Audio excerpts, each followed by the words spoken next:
of its MD and PhD programs, as well as a former member of the Duke University Board of Trustees. In fact, he was on the board when they approved the Duke-NUS school. But Rusty also personally represents what Duke University is all about. A clinician who embodies patient care innovation, healthcare leadership, and academic rigor. He's the executive chairman and founder of 5 Prime Therapeutics, as well as taken leadership roles in several other very successful biotech companies in the San Francisco Bay Area. When I learned that Dr. Williams had agreed to become our speaker, I wrote to him to thank him for accepting our invitation to give our keynote address. And I stated that I look forward to meeting him.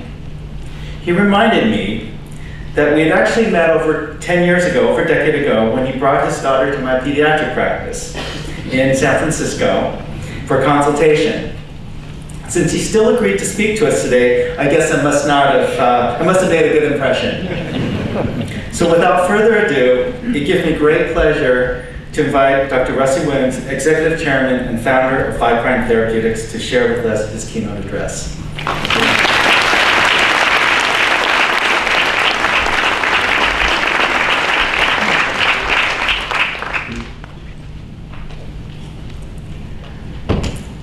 Well, my daughter is now a medical student and also had a baby about a year ago. So. To my freshly minted colleagues in the pioneering class of 2011, congratulations. Almost overnight, you're undergoing a remarkable transformation from being a cash-consuming drain on your parents and government to being a trusted professional with great responsibility, a valued member of society, a practitioner of a revered ancient trade, a physician. Suddenly, everybody expects you to know something, to be erudite and up-to-date in all things medical. One group in particular expects this of you, your relatives.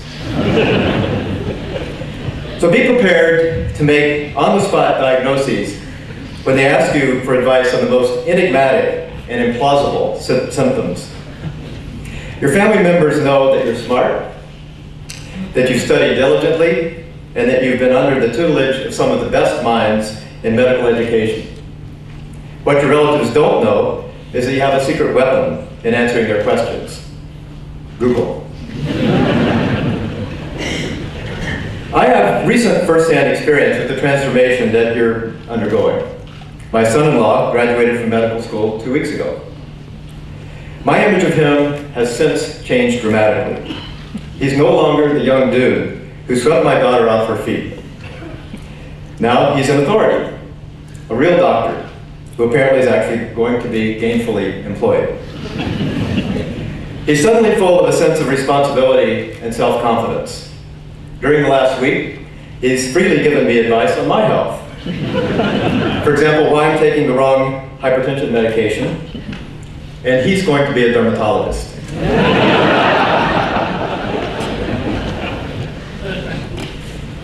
You and your classmates are pioneers. I'm going to follow in the same vein as the previous speakers.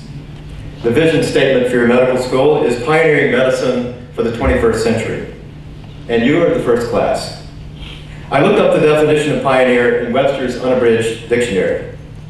Pioneer, a soldier employed to dig trenches, form roads, and make bridges. Have you been doing that? Maybe the second definition is more appropriate.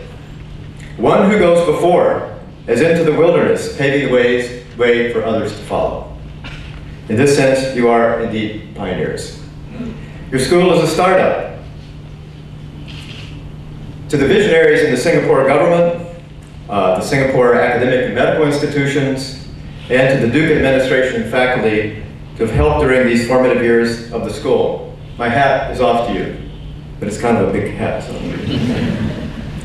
You are true entrepreneurs.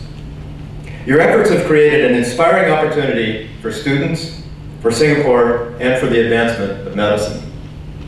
Now back to the students. You've been lucky to be part of this great enterprise.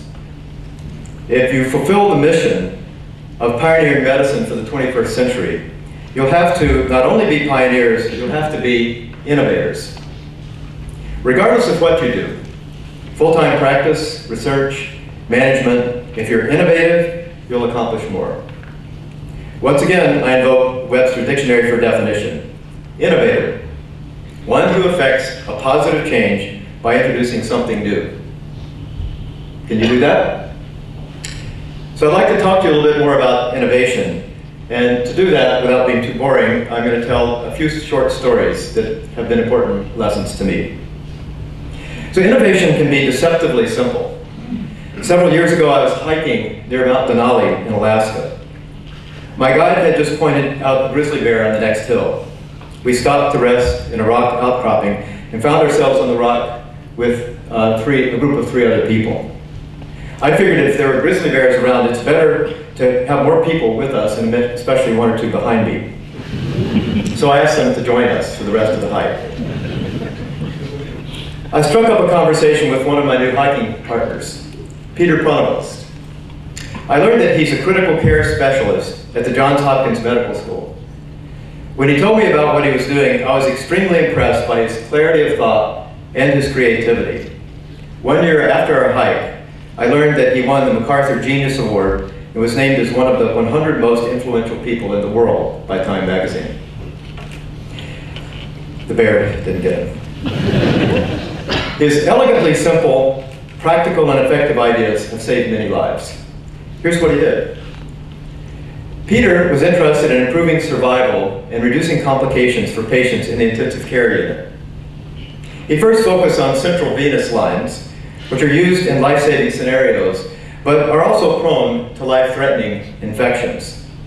Each of our graduates could hopefully list the important and simple precautions a physician takes in order to reduce infections with these lines. Wash your hands with soap, clean the patient's skin with chlorhexidine, put sterile drapes over the entire patient, wear a mask, sterile hat, gown, and gloves, and put a sterile dressing over the site as soon as the line is in. What Peter did was simply to require doctors to follow a checklist for each of these steps. And he empowered the nurses to report any doctor who missed a step in the checklist. These simple innovations had dramatic effects on survival rates of patients in the Johns Hopkins ICU. He was then asked to spearhead implementation of a similar program of checklists for hospital ICUs throughout the state of Michigan. His checklist procedure reduced the infection rate in the ICU by 66%. In 18 months, it saved 1,500 lives and $100 million. Innovative? Yes. Simple? Of course. Innovations don't have to be high-tech. They just have to be highly functional. I'll give you another example of a simple idea that was transformational. This came from a group of MIT graduate students and volunteers who set up a nonprofit organization called Design That Matters. They focus on innovative and effective products for developing countries. My favorite of their inventions, which you can see on their website, is a car parts incubator for newborn infants. About 1.8 million newborn babies die each year because they don't have enough body heat. The use of incubators to warm babies has had a major impact on infant survival in the developed world. Modern infant incubators cost about $30,000 each.